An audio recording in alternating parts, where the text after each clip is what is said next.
So you want to know about the land of paradise. Okay, so maybe it's not that good, but Columbus thought it was when he landed on its shores. I'm talking about Venezuela. Sure, it probably doesn't strike you as the nicest place on earth with all its corruption and poverty, but oh well. We have to talk about this place and you're stuck listening about it. Have fun.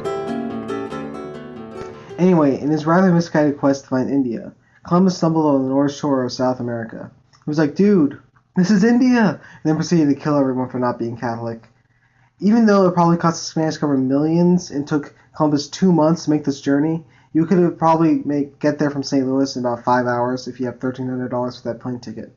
Most tourists take taxis around in Venezuela, with fares costing around $10 for the initial fee and $2 per kilometer after that, provided you don't get mugged, because that does happen. To get to downtown Caracas from the airport costs around $75. In Venezuela, they have used the bolivar as their currency since 2008. The exchange rate is about 6 bolivars per US dollar, though you might not want to visit Venezuela at the moment, as there's a wee bit of turmoil. In March, their president for life died from cancer. In February, their former vice president, not for life, was elected president. Surprise, surprise.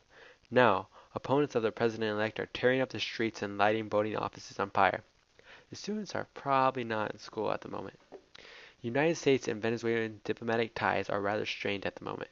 Much of this stems from the election of Hugo Chavez in 1999 and the failed coup attempt in 2002, which Venezuelans blamed for the U.S. for being involved in. It didn't help that the U.S. recognized the government of the coup. Ties were broken completely off in 2008 when the Venezuelan government thought that the U.S. ambassador was working with violent military groups. They were reestablished about a year later, and since then have been on a rather bumpy road. Much of this stems from Hugo Chavez's distrust in the U.S. He called President Bush names like donkey and idiot on several occasions. He even said President Obama smelled of sulfur. Ironically, it was Obama who reestablished diplomatic ties with Venezuela because, as with most things in the U.S., oil.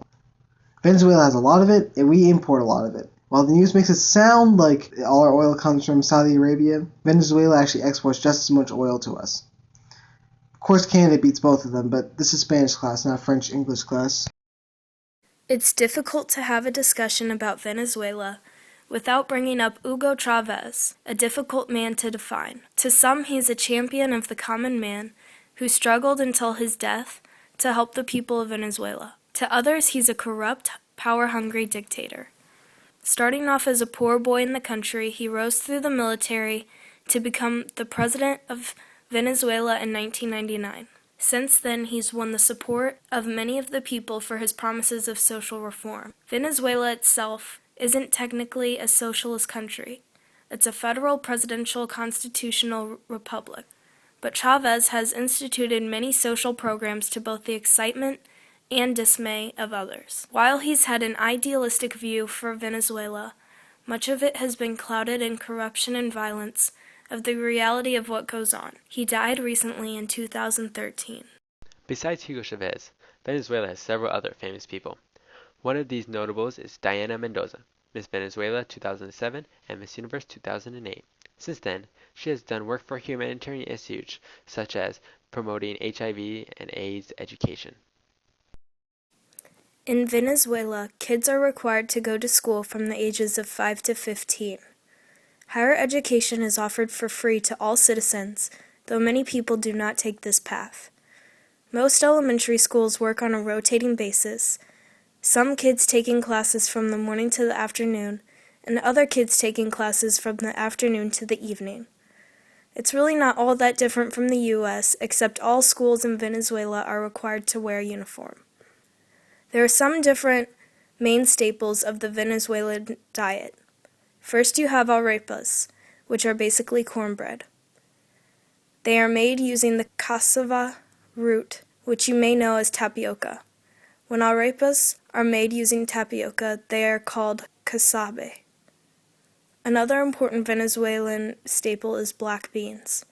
Also, Venezuelans eat lots of rice, plantains, and noodles, along with either beef, chicken, or fish. Before we sign off, there's one thing we have to mention. Up. This movie actually takes place in Venezuela on the Tepuis. They are tall, steep mesas found in the Guyana highlands. Characterized by their steep cliffs and almost otherworldly geography, the Tepuis are known to have strange and exotic life due to their isolation, which made it a perfect spot for Sir Arthur Conan Doyle's A Lost World and Disney's Pixar's Up.